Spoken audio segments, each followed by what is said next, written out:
సమాచారం కోసం 95 న్యూస్ ఇప్పుడు యాప్ లో మీ ముందుకు వచ్చింది. వెంటనే డౌన్లోడ్ చేసుకుని న్యూస్ అప్డేట్ తెలుసుకోండి. ప్రతి క్షణం ప్రజాక్షేమం కోసం. సీఎం రేవంత్ రెడ్డి సార్ జరా సోచ్కి చలో. అసలు సిసలైన కాంగ్రెస్ వాదులు, కాంగ్రెస్ పార్టీ అభిమానులు చాలా బాధపడుతున్నారు. ఎందుకంటే ఉమ్మడి ఆంధ్రప్రదేశ్ రాష్ట్రం విభజన తర్వాత తెలంగాణ ప్రత్యేక రాష్ట్రం ఆవిర్భవించింది. ఇది అందరికీ తెలిసిన విషయమే. కల్వకుట్ల చంద్రశేఖరరావు ఆవిర్భావంలోని తెలంగాణ రాష్ట్ర సమితి అధికారంలోకి రావడం జరిగింది. కేసీఆర్ ముఖ్యమంత్రి పదవి చేపట్టి 10 ఏళ్లు పరిపాలన చేశారు. గత ఏడాది 2023 నవంబర్లో తెలంగాణ రాష్ట్ర అసెంబ్లీ ఎన్నికలు జరిగాయి.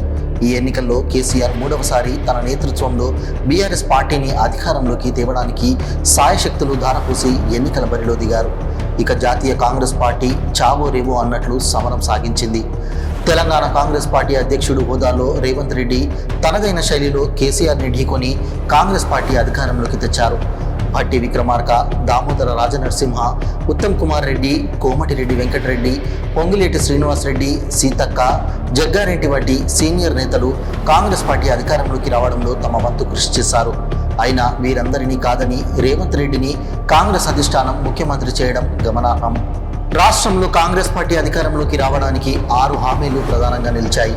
మహిళలకు ఉచిత బస్సు సౌకర్యం, వృద్ధులకు ఇస్తున్న 2016 రూపాయల ఆసరా పెన్షన్ 4000 రూపాయలు పెంచుతామని హామీ ఇవ్వడం, మహిళలకు ప్రతి నెల 2500 రూపాయలు, రైతులకు 2 లక్షల రుణమాఫీ, అర్హులకు ఇందిరమ్మ ఇల్లు, ఆరోగ్యశ్రీ ద్వారా ఇచ్చే 5 లక్షల రూపాయలు, ఉచిత వైద్య సదుపాయానికి 10 లక్షలకు పెంచుతానని చేసిన వాగ్దానాలు రేవంత్ రెడ్డిని ముఖ్యమంత్రి చేశానని మాత్రం వాస్తవమని చెప్పి తీరాలి. ఈ 6 హామీలు 100 రోజుల్లో నెరవేరుస్తామని వాగ్దానం చేసి వాటిని అమలు చేయడంలో విఫలమయ్యారు.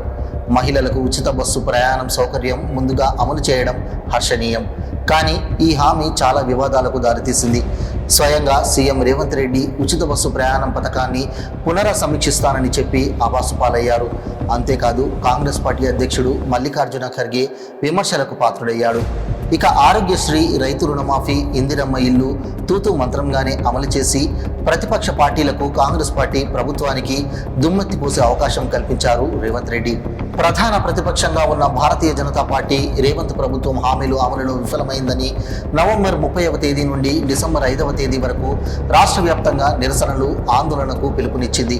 ఈ నిరసనల్లో 6 అబద్ధాలు, 66 మోసాలు పేరిట ప్రభుత్వ వైఫల్యాలు ఎండగడుతూ ఛార్జ్ షీట్ విడుదల చేసేందుకు సిద్ధమైంది.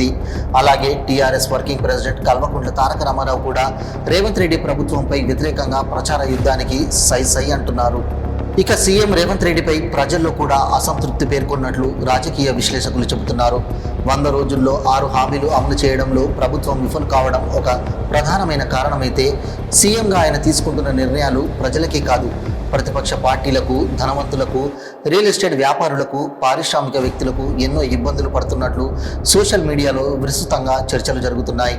ముందుగా బఫర్ జోన్ అంటూ, చెరువులు కబ్జా అంటూ, ఫామ్ హౌస్లను, గోదాములను, పేదల ఇళ్లను ఎటువంటి నోటీసులు ఇవ్వకుండా బుల్డోజర్లతో కూల్చివేయడం ఎవరు హర్షించే పని కాదు. హైడ్రా కమిషనర్ రంగనాథ్కు మాత్రం విపరీతమైన పబ్లిసిటీ లభించింది. ఇక మూసీ నది ప్రక్షాళన, సుందరీకరణ పథకం మరింతగానూ వివాదాస్పదంగా అయ్యింది. మూసీ నిర్వాసితులు గోడుమంటూ గూడు కోసం దండుగా కదులుతున్నారు. ఇంకా విషయం ఏమిటంటే, రేవంత్ ఏడాది పరిపాలన కాలంలో 1/2 డజన్ సార్లు ఢిల్లీకి, డజన్ మార్లు విదేశాల పర్యటనలో వెళ్లారని అపవాదు కూడా ఉంది. సీఎంగా వేలాది కోట్ల పెట్టుబడులు రేవంత్ రెడ్డి తెచ్చి రాష్ట్ర అభివృద్ధికి కృషి చేస్తున్నప్పటికీ ప్రత్యక్షంగా ప్రజలకు మేలు చేయలేదని విమర్శలు వస్తున్నాయి. మొన్నటికి మొన్న మహారాష్ట్రలో, జార్ఖండ్ రాష్ట్రంలో అసెంబ్లీ ఎన్నికలు జరిగాయి. మహారాష్ట్రలో ఎన్డీఏ కూటమి భారీ మెజారిటీతో అధికారంలోకి వచ్చింది. జార్ఖండ్లో ఇందిరమ్మ కూటమి అధికారం చేపట్టింది. సీఎం హోదాలో రేవంత్ రెడ్డి మహారాష్ట్రలో విస్తృతంగా ప్రకటించి ప్రచారం చేశారు. తెలంగాణ రాష్ట్రంలో తెచ్చిన 6 హామీలు బ్రహ్మాండంగా అమలవుతున్నాయని, మహారాష్ట్ర ప్రజలు కూడా తెలంగాణను ఆదర్శంగా తీసుకుని ఇందిరమ్మ కూటమిని గెలిపించాలని సీఎం రేవంత్ రెడ్డి చేసిన ప్రచారాన్ని మహారాష్ట్ర ప్రజలు తిరస్కరించారు. ఎన్డీఏ కూటమికి అధికారం ఇచ్చారు.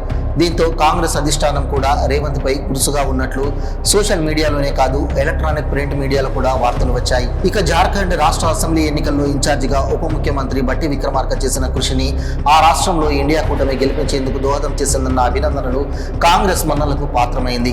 ఇదిలా ఉండగా డిసెంబర్ 9 కాంగ్రెస్ పార్టీ అధికారంలోకి వచ్చి సంవత్సర కాలం పూర్తవుతుంది. ముఖ్యమంత్రి రేవంత్ రెడ్డి పదవి బాధ్యతలు చేపట్టి సంవత్సరం అవుతుంది.